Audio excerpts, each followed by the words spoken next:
everybody, welcome to my homestead and welcome to my channel. In this video, we're going to be looking at this article that came out on the church newsroom, and it's about a bridge that's been built between the church and Jewish community through this man right here.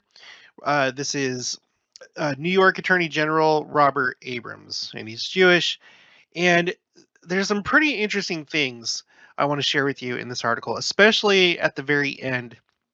Something that uh, fascinates me that Elder Cook said in regards to our relationship with Jews and what's going on in, I guess, especially what's going on with him, with Robert Abrams. So I want to read through this article.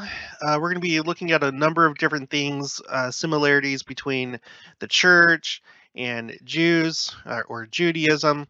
So let's go ahead, zoom in. The title of this just came out yesterday. The Church of Jesus Christ honors Jewish friend and bridge builder Robert Abrams. Okay. Elder Quinton L. Cook of the Quorum of the 12 Apostles honored former New York Attorney General Robert Abrams on Thursday night for his many years building bridges between the Jewish community and members of the Church of Jesus Christ of Latter-day Saints. The award presented by the J. Reuben Clark Law Society is named after Thomas L. Kane.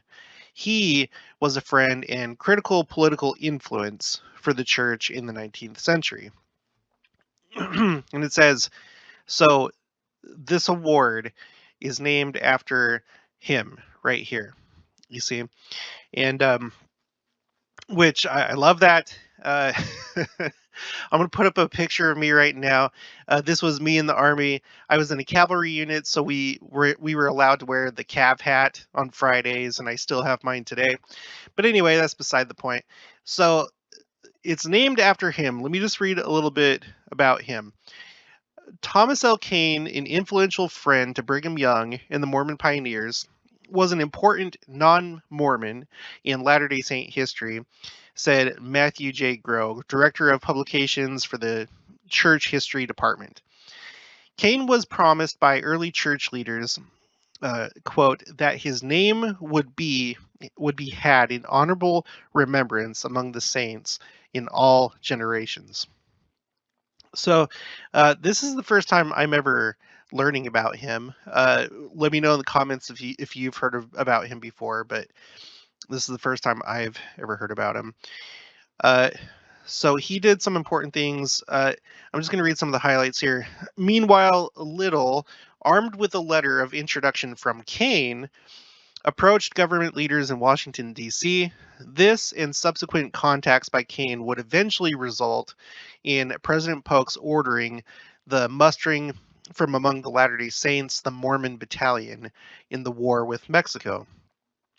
And by the way, this is the only time this was part of the U.S. Army. It's the only time that there was a religious military element within the U.S. Army based on a religion. So we have that really unique place in U.S. Army in United States history, which is really cool because I was in the Army, so I like that. The move proved to be a boon to the Mormons' westward trek in a number of ways, including funding in part the journey west, in allowing at government expense the movement of part of their number to the west. It also demonstrated the loyalty of the Mormons to the United States. Kane went to Fort Leavenworth, Kansas, where he hoped to be commissioned as an officer in the Mormon Battalion. That's cool too. He got his wish when he arrived there, Brother Gross said, but his poor health lost the prospect of a military commission for him. It crushed his spirits. Quote, but then he reconsidered. With his path toward self-aggrandizement spoiled, he would go forward with unselfish options. the raising of the Mormon battalion, and the securing of Mormon loyalty to the nation. End quote. He participated with Brigham Young and other Mormon leaders in the recruitment drive for the battalion.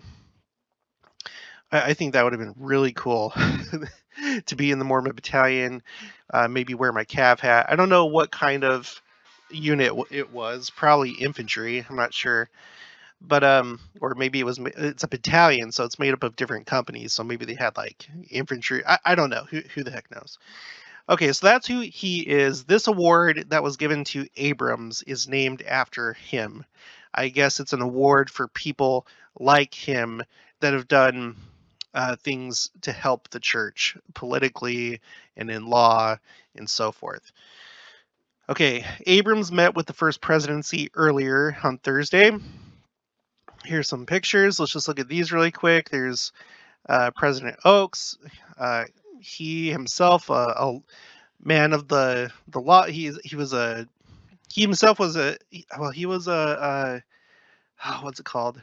A justice. He was a justice for the Utah Supreme Court, if I remember right. I did a video about President Oaks, his name, and his background, and I've already forgot. But I think he was a justice on the Utah Supreme Court for a while. But he has a really big background in law. So I'm sure that these two maybe have had good conversations. Okay, there's President Nelson with him.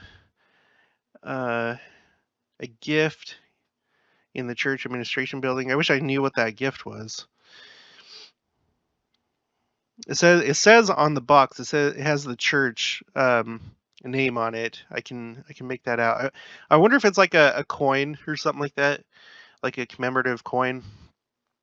That would be my guess. There they are shaking hands. All right, so you get the idea. Okay, Abrams told members of the society, a Brigham Young University-supported association of lawyers, affirming the strength that religious conviction brings to the law, that each of them, in their own sphere of influence, can have the same impact as Thomas Kane.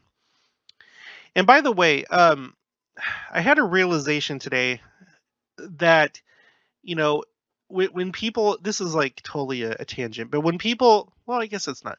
When people are reading the book of Revelation, and it talks about the dragon who gives power to the beast and them making war on the saints.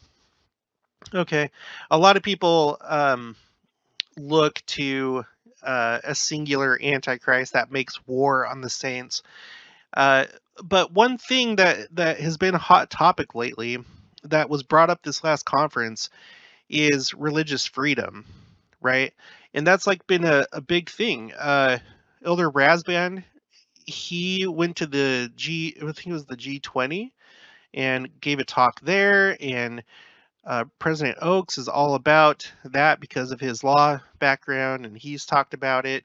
And so that's an actual example of war being made with the saints and persecuting the saints. One way. There's many ways, but that's one way and one thing that we can point to where you have this beast system that's making war with the saints. So anyway, quote, "Your efforts to build bridges will take you to surprising places that you never envisioned," Abrams said.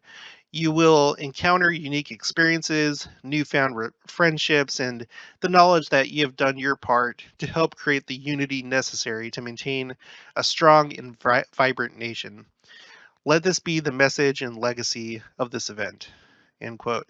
In an interview earlier on Thursday, Abrams' wife, Diane, said, quote, "I'm really proud of him and I'm thrilled that he's a bridge builder. It's one of the major things that we should all try and improve upon." End quote. Abrams' relationship with the Church of Jesus Christ started small, with two Latter-day Saint lawyers in Arizona. And that's cool because I lived in Arizona. Now, this is something, okay, I highlighted this because this is important. Think about how things can start very small and within your own field of expertise, whatever your job is, whatever your personality is. whatever your situation circumstances are, it can lead to something incredible. So these two members of the church that were lawyers, uh, I don't know exactly what happened. We don't have all the details, but obviously they had some kind of impact on Abrams, and look what it's led to, right? So, uh, again, I want to make the call for any sisters that are wanting to do a YouTube channel, or even if you're doing like Elizabeth, you want to do Instagram or Facebook group or a blog or whatever. Let me know. I will promote you. There, there's reasons why. Right now, I'm specifically focusing on the sisters. I did a video about it.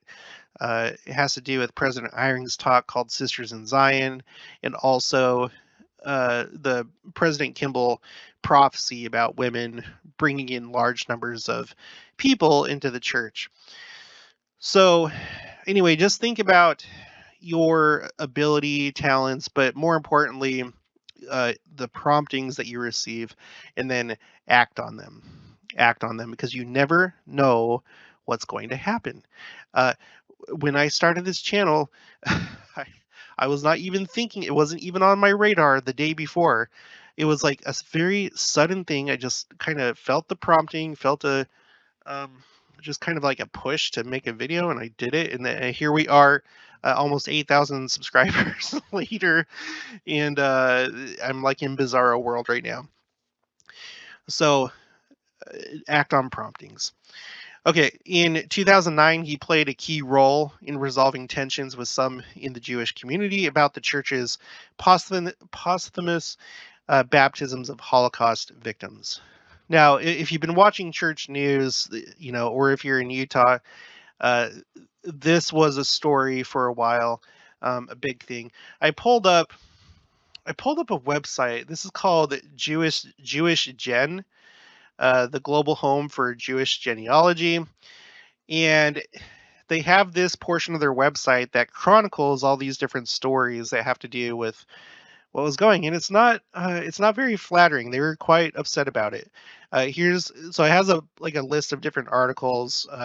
Mormons hijack dead or alive Jewish souls, which that doesn't sound good. A chronicle of the Mormon Jewish controversy.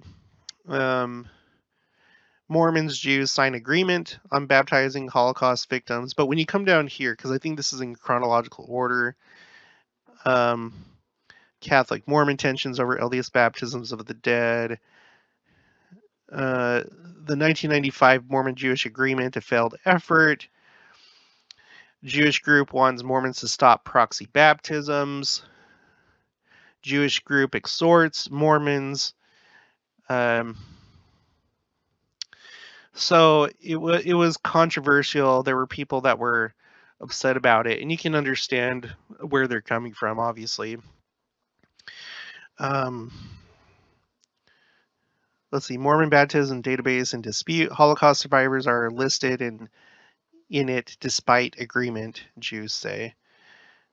Chastises Mormons. Okay, so you get the idea. So it says here that he played a hand in this. He played a key role in resolving tensions with some in the Jewish community. Quote, quote, gosh, sorry. I'm sorry.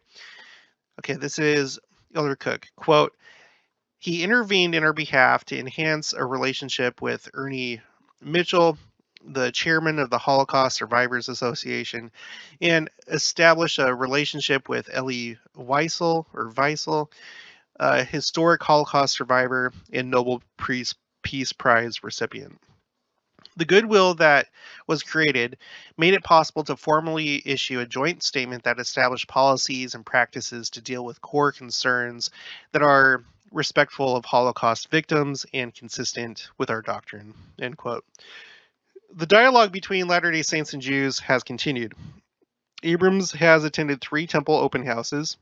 He hosted a Shabbat dinner in his home for Elder Cook and others.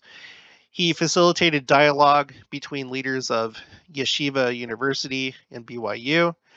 Rabbi Meir Soloveichik gave church leaders a tour of Yeshiva University and his synagogue, Shirith, Israel.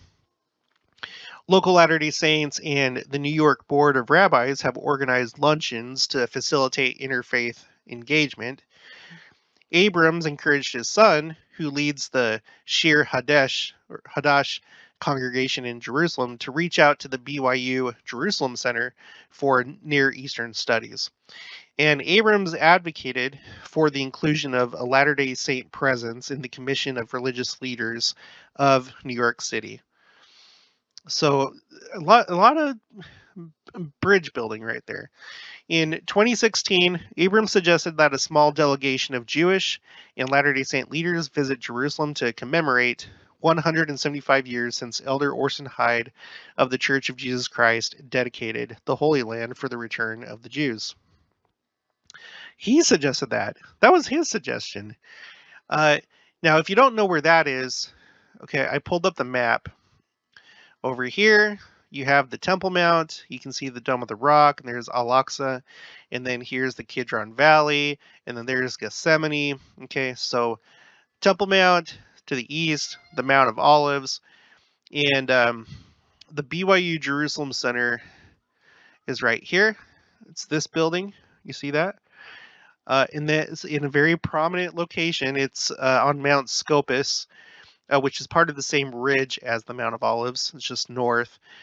But right here, stunningly close to Gethsemane is the Orson Hyde Memorial Gardens. You know, that stuns me. It stuns me that we have like the church has two different venues, I guess you could say, or areas that have to do with the church so close to these key sites, right? I think let's see, let's look at some pictures. Oh, there's a 360 view. Let's look at that.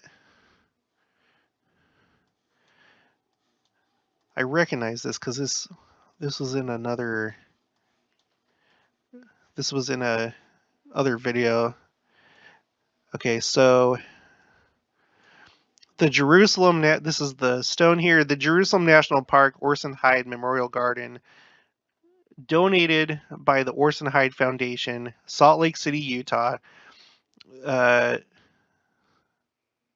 through the Jerusalem Foundation. I'm guessing maybe it's messed up because of the 360. I don't know. But anyway, that is really, really, really cool. And look right here. You can see the Dome of the Rock right here. That is incredible. It looks like it's all kind of like there's like a gate. There's a nice pathway right here. This is a lovely area. I like it. Okay, so he suggested to go there and commemorate 175 years. Okay, this is a quote from him.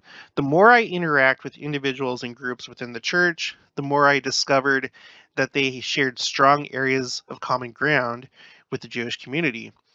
Each has a fundamental focus on family. Each places a very high value on education.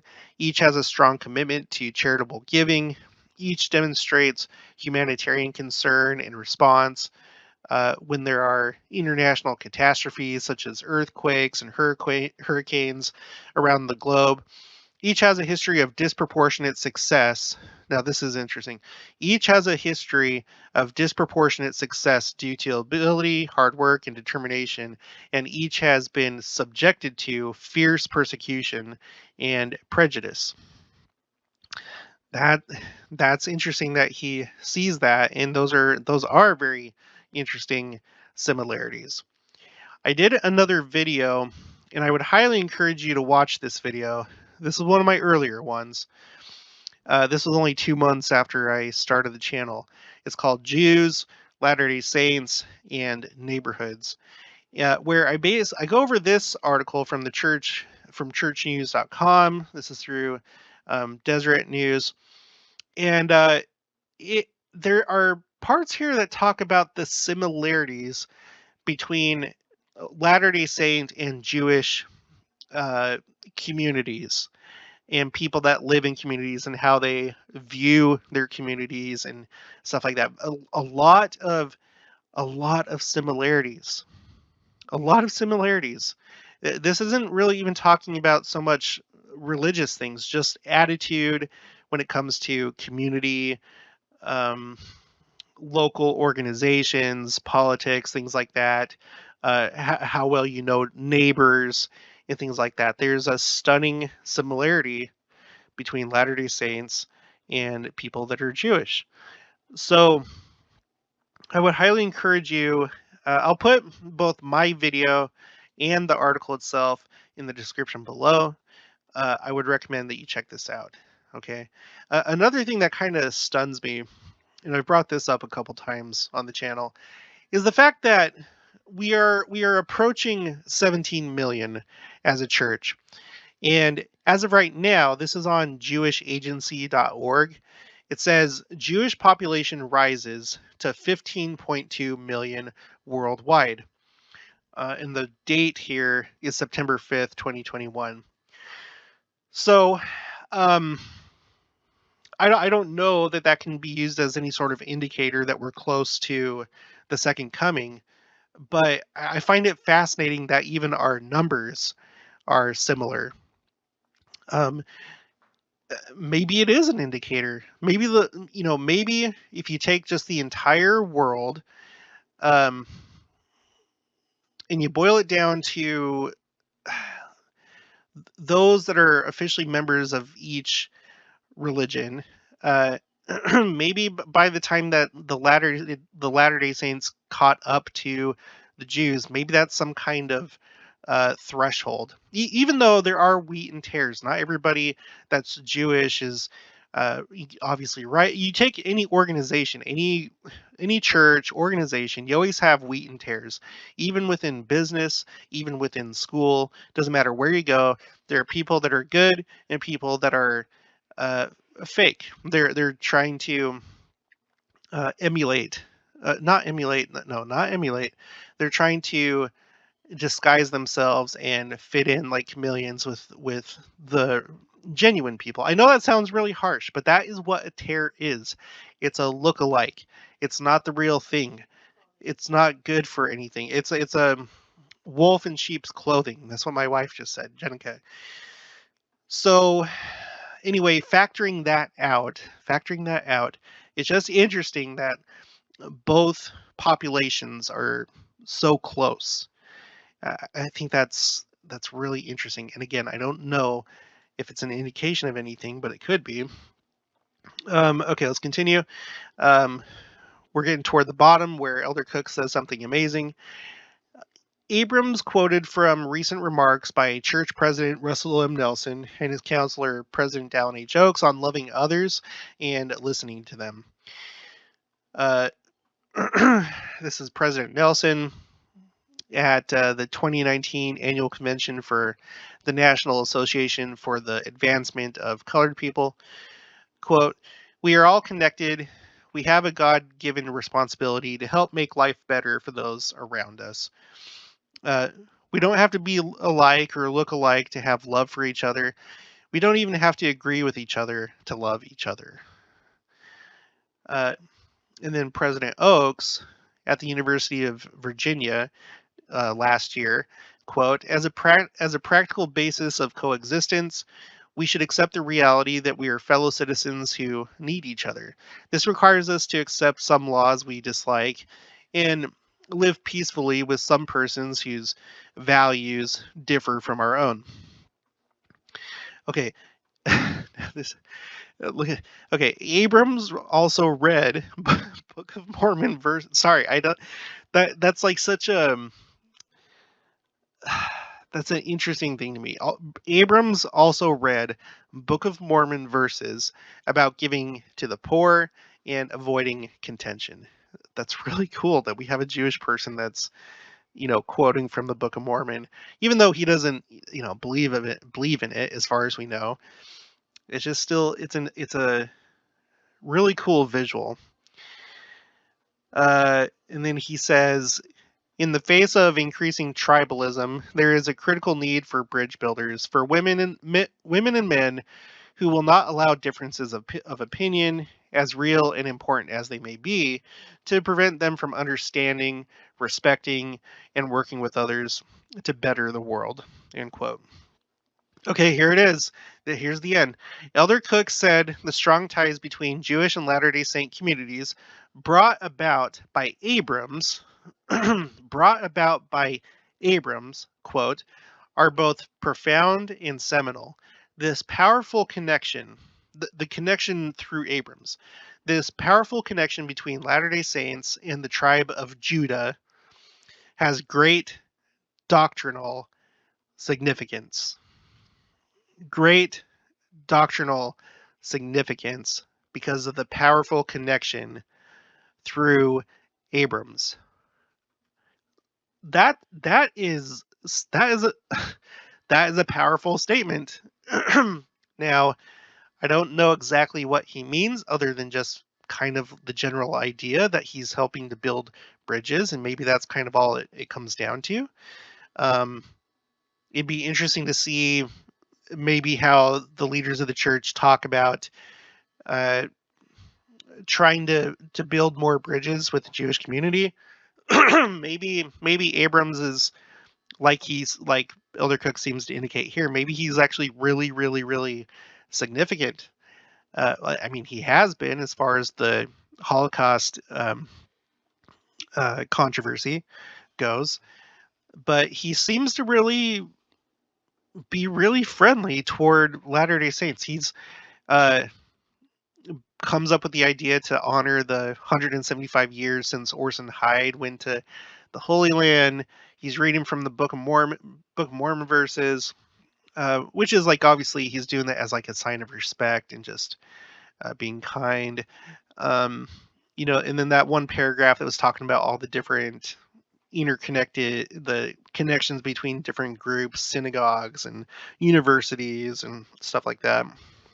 So it's really good. It's a really, really good thing. Okay. And the big takeaway is that Elder Cook says that this has great doctrinal significance, what's happening, and he's specifically associating it with this man right here. Again, his name is Robert Adams. So that's all I have for this one.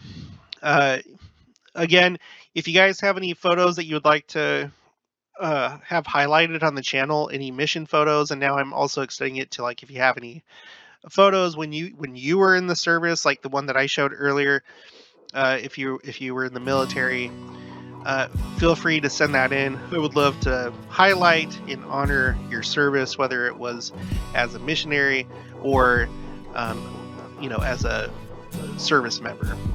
So if you haven't already, please make sure to subscribe, like this video if you liked it. Make sure to leave your thoughts and opinions down in the comments below. Also make sure to share this with anyone that's interested in Jewish LDS relations, and I'll talk to you guys later.